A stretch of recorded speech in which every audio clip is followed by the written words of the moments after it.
have it over here, why don't I just look at Ken?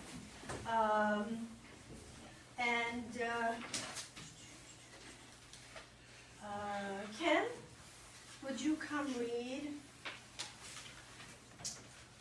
RC? RC? Yep. And Michael, Yes. will you come read The Visitor? And then we need an Emily. So, yeah. Judy? I was beginning to think it was, stag night. Well, yeah, the first couple of plays are, Judy, come read Emily. And then I need, over here, Oh, the chorus.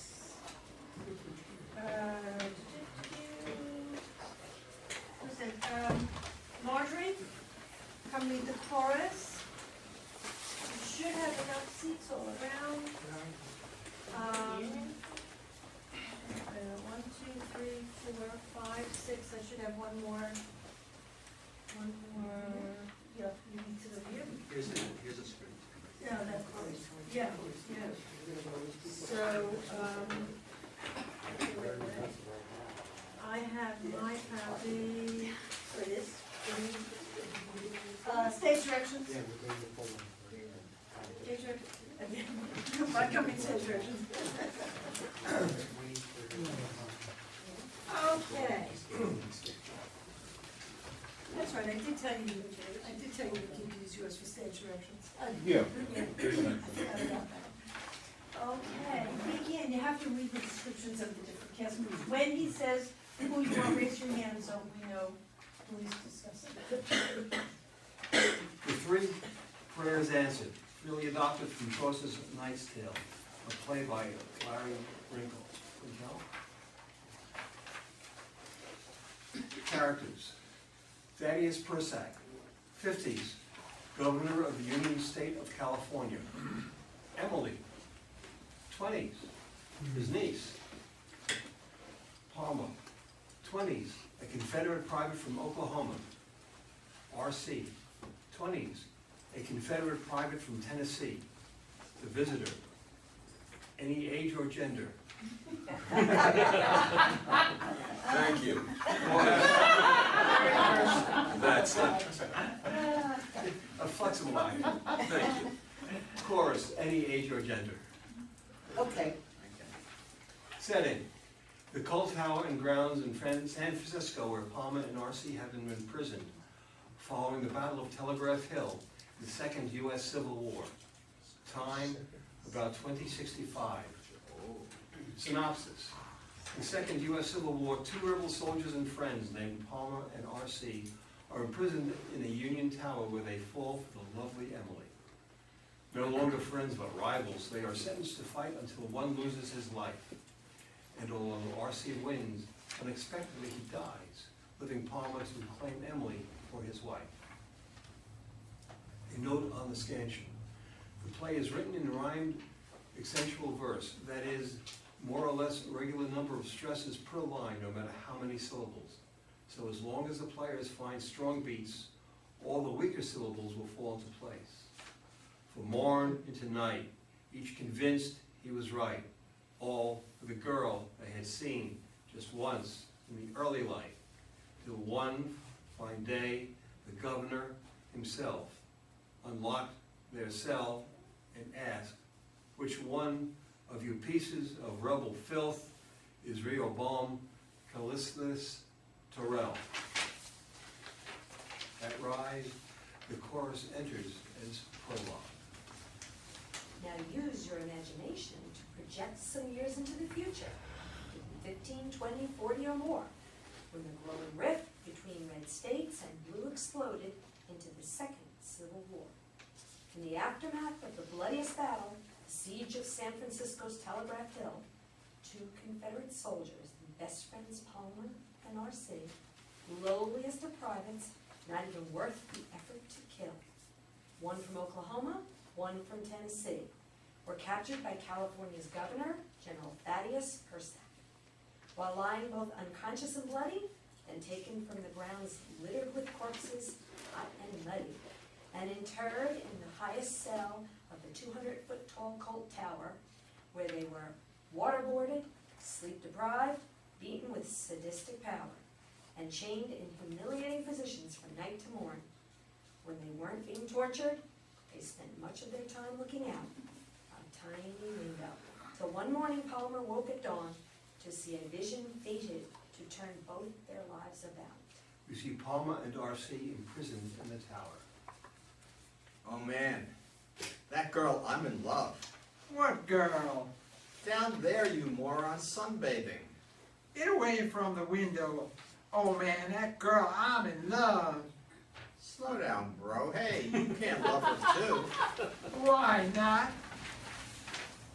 'Cause I saw her first. Means she belongs to me, not you. Yo, Devin, I knew you were stupid, but I didn't think you were this dumb. It's okay, you can like her, and I can like her too. But I love her, which means I like her 10 times more than you. It's not like, dude. You can ask her out or even slip it in her.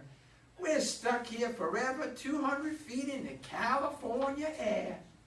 You don't have the slightest chance to win her.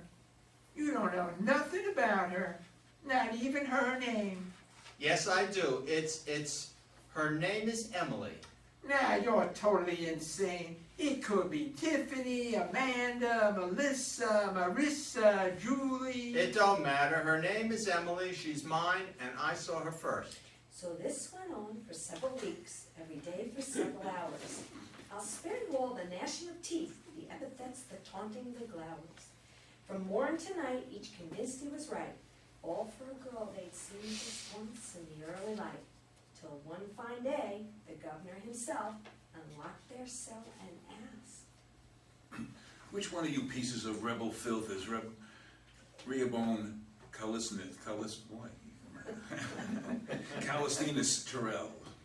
Rehoboam? Hey, watch it, brother. Don't give me that look. It's just a name, son of Solomon. 1 Kings and 2 Chronicles from the good book. Rehoboam? Rehoboam?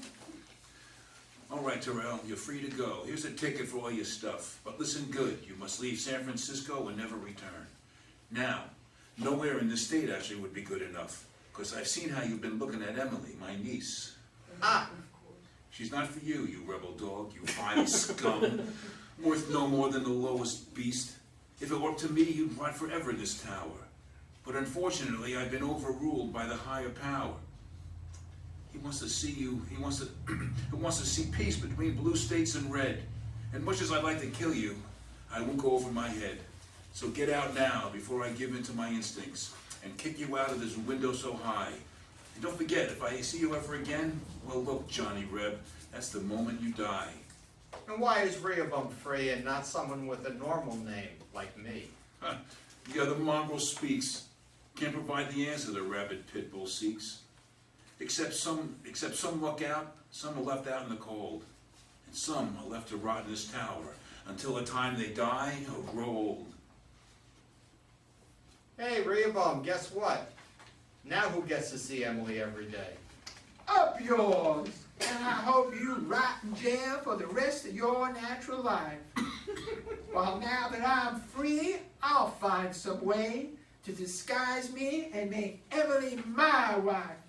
now 6 months go by, 6 months where Palmer spends all his time, looking down from his cell to the one that he loved. If you asked me, I'd say he's wasting all his days, because Emily left off sunbathing long ago. But a boy needs some purpose in life, else all he'll do is sit around and mope, till a mysterious visitor arrived one day to give him unexpected cause to hope. The visitor enters. Hey, Palmer. Devon Palmer. Quick. Didn't mean to give you such a start. I've got little more than a minute. I've been doing shots with your jailer, who's not too smart. When he didn't notice, I took his glass and dropped in it a potent potion brewed by Professor Severus Snape. Don't look at me agape. rest of this apply, 'cause it may help you someday. Drop one tablet in any person's drink, and it will look like the life has drained away. The effect lasts just an hour, but you can now escape this dreaded tower, 'cause I've stolen the key to your cell, as well as this useful map. Just take stair 6. It's never guarded, but for safety, put on this Union cap. Who are you? How can I trust you? How do I know you're even on my side? Look, this is war. There can be friends as well as enemies. It's up to you. If you want to spend the rest of your days here inside this stinking prison, so you've just got my word. But what choices do you have? Rot here for life? Or escape and maybe claim Emily as your bride? Now get moving. You've got 20 minutes to get down all 400 stairs before the jailer wakes and see you're gone. So get moving. Get the hell away from here on a run before he wakes up and sounds the alarm to catch you unawares. The visitor disappears as Palmer descends the tower. So far, so good. If that guy were on the Union side, Persac's men could have captured me at the base. But he didn't. The gates are unguarded too. I can just use that northwest entrance and walk right through? But wait, who's that? Oh Lord Jesus, my lovely bride. What innocence, what beauty, what a heavenly vision of grace.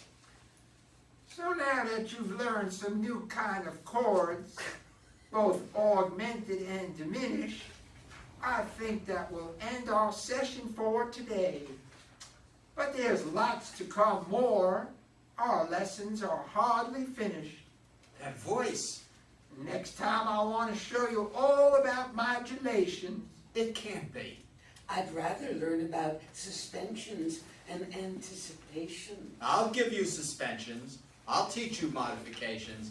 Hey, Rehoboam Terrell, what the hell are you doing here? Rehoboam? Reynolds? What is this? Reynolds? You can put on a California accent, but you're just a backwoods piece of southern white trash like me. Yo, Emily, I know this teacher of yours all too well. He's just a garden variety Confederate soldier. Real name's Rehoboam, a.k.a. R.C. We've roomed 3 years together up in that tower sharing a cell. He's crazy. He's mixed me up with someone else. Like hell I have. He can pretend he's some highfalutin music teacher, but he's still got that redneck soldier smell. You don't know how he conned his way into a job with you, but the bastard has a date with me in hell. What the hell's going on? No, don't shoot him. Please spare him, Uncle. I told you when I meant it, not to set foot again on free California soil. And you, an escaped prisoner of war. My blood's on boil. You should both be put straight to death by hanging or hot molten oil. Uncle, please. They both say they love me. Oh God, Emily, you foolish girl. How can you be so naive? Any desperate man locked in a cell and deprived of a woman would want you the same thing to believe. Neither of them love you. It's simply an itch in their dick or an infatuation. But mainly an excuse to save their necks or avoid a little waterboarding or such torturous situation. Please, no good, Uncle. Don't let them die for love of me. Why, I met this one only this morning, and the other started teaching me music on September 23rd. It goes against my judgment, but since you insist on pleading for their lives, I'll give you half what you seek, which means one of them, just one of them survives. That's my decision.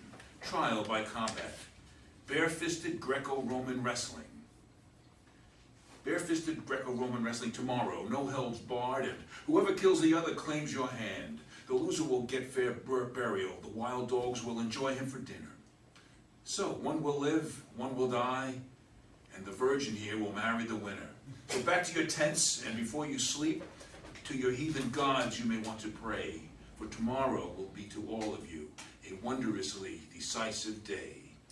And so that night, all three did kneel in prayer, in various thoughts of hope, fear, or despair. Dear Lord, I don't want either of these brave men to die. Neither do I wish to be either man's bride. I'd sooner die an untouched virgin, never by the side of man to lie.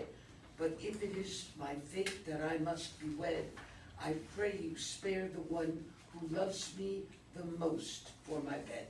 Sweet Jesus. Dear Jesus, If I am fated to slay my brother, if I am forced to slay my brother, I hope, good Lord, it is thy will and not some circumstance other. I pray, sweet Jesus, if it be thy will, that she must lie in the arms of another. If I must be one man's wife, If tomorrow is the last day of my life, The day of my death, or the day I shall be wed, then I pray for love. for victory, for the one who loves me more than the other. sweet Good Jesus. Dear God.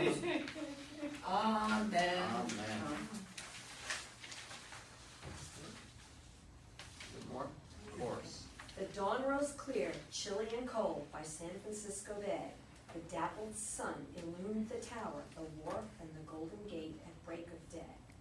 The two combatants took the pitch. Persac, Emily, all the great nobles watched from places high above, while the rivals fought for hours out of anger, hate, and love. Neither outmatched, neither could score a pin. After 7 hours and no sign of a win, Palmer made a fateful decision, and the most momentous of his life. Unable to bear the loss of a brother, and still more the loss of a wife, he called time out. He needed to pee and drink some lemonade. A light snack and a refreshing drink for both young men was made. Then Palmer dropped a tablet in the cup offered to R.C. He figured no one would notice, but he reckoned without Emily, who knew and perhaps loved R.C. best, and thinking the tab was deadly poison, she signaled for the steward to switch the cups, which the faithful man did in a subtle, unobtrusive motion. In less than a minute, Palmer felt a chill from his feet through his neck. His eyes went blind, his limbs were immobile, his skin turned a livid shade of gray. Though he guessed what had happened, he could not speak word, and in terror thought these were his last minutes on earth that day. Meanwhile, back in the realm of light, Persac, thinking Palmer finally down, with pomp and high speeches, awarded R.C. the coveted victor's crown, whose joy at emerging victorious was tempered by seeing his brother's corpse on the ground. But there's more to come, for Persac, never intending to let his Emily wed R.C., had his guards escort the victor to leave by the path that runs northeast, knowing that way was the domain of poisonous snakes and many another wild beast. So Persac could not be accused of murder, but R.C. would be as dead could be. And so it passed. A black diamond rattler, Crotalus oreganus, the venomous California pit viper, lay waiting to play the role of sniper and ambush R.C., whom Persac's guards watched gathered all around to bring the lad back on a stretcher where no anti-venom could be found, or so every guard among them agreed to agree. Persac departed, satisfied by his venomous treachery. The crowd dispersed, leaving only our principals three. Then, by a miracle, after an hour, Palmer awoke, seeing his brother R.C., in mortal pain from the serpent's venom, to say his last goodbyes, and from this life at last to be free.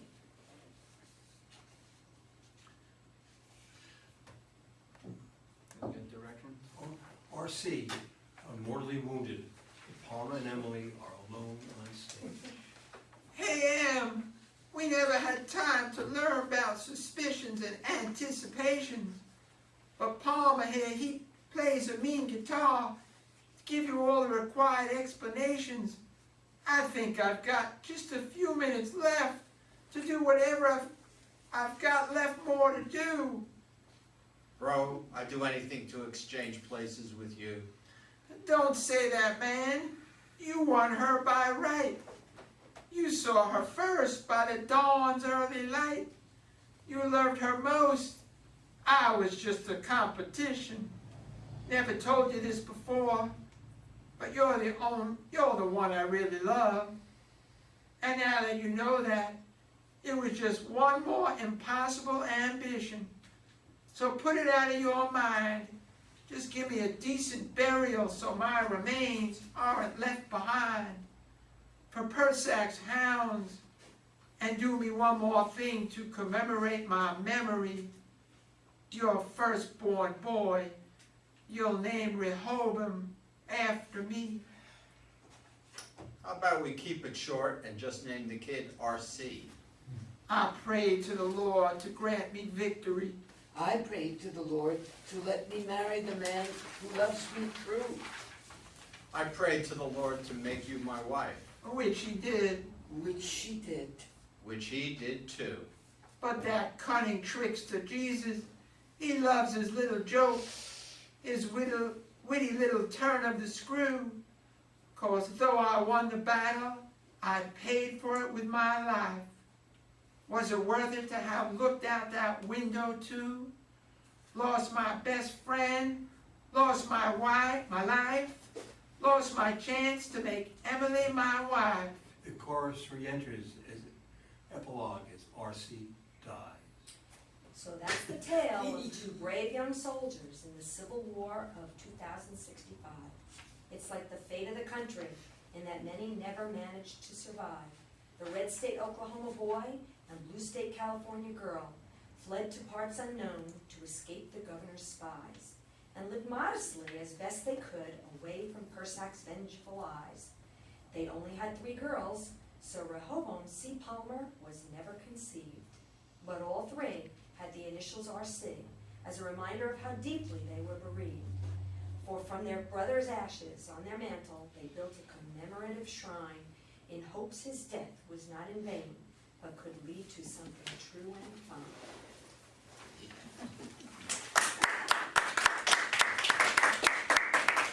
Thank you, Larry, come on up.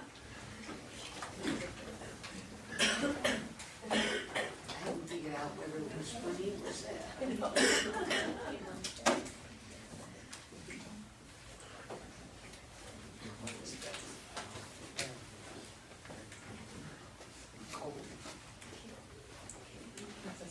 Okay, so we have 2 plays to talk about. What would you like to tell Larry? They were both a lot of fun. Really enjoyed it. So question arose, was it a drama or a comedy? Which? This one. No, so sorry. Should I answer or should I let the audience No, I think say? the question was for you, yeah? Yeah. Okay, first of all, you're getting a sort of an expurgated version, except for one. Larry, could you speak up just a little? Sorry, I'm a little apart.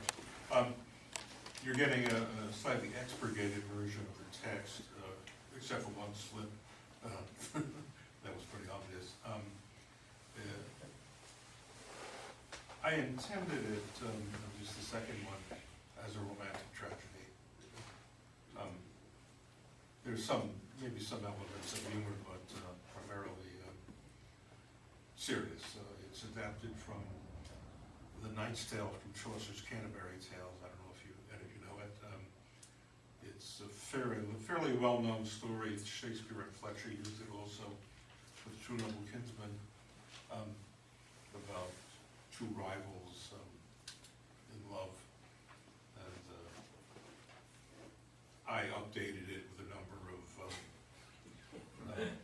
I put it in a projected second Civil War rather than a Greek antiquity as Chaucer did. About that, the Second Civil War Yes. really only comes up when the chorus says 2065. Yeah. Would you indicate that? Would you think to indicate that with costume or any other futuristic kind of, to give the audience a clue? Not sure. I don't want to talk about that with the director. But I think the very first line is project into the future. So. The idea being that the strife between the conservatives and the liberals is not going to be resolved and it's just going to explode into war. Was there an implication that Trump ruined the country and led us into this 2065 event? Trump himself as one person? No, I'm not going there. He's just, as someone has said, an epiphenomenon. He's just part of it. Speak up, you can't hear anything. Sorry? You gotta speak up. Okay. So, I know it's hard, but you have people with hearing impaired. I apologize. I'll try Old not to. is the word. I'll try. I didn't want to implicate Trump, only, that Trump is only a part of it. Situation. Yes, just duck. But I think we're coming in this country to a sort of insoluble divide, and this is sort of a prediction of something that's possible. Mhm. With a resolution that, a Union girl and a Confederate boy, come together at the end. And they had 3 daughters, so Yes. maybe we were reunited.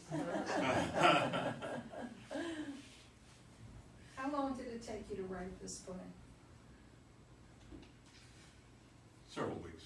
I would think even longer because of how you were imitating the speech. Very interesting. And what about the first play?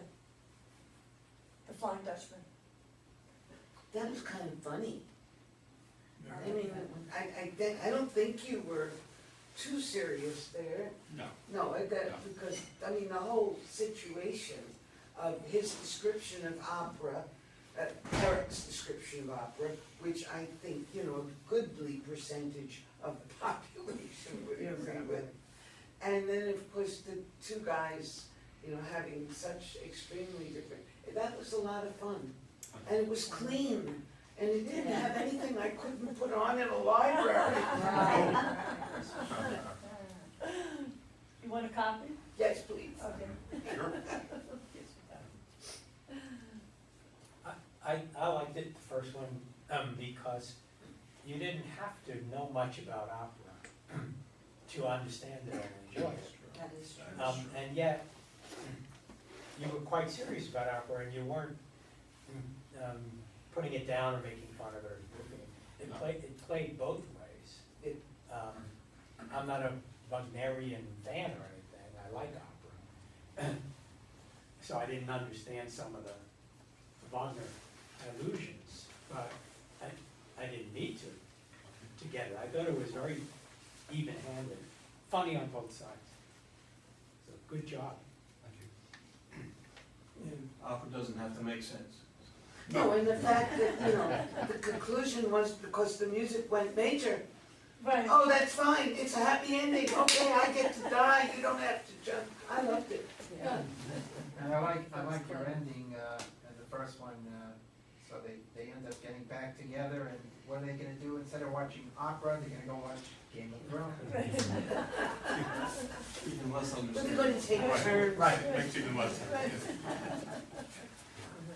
Okay. All right, thank you, Larry.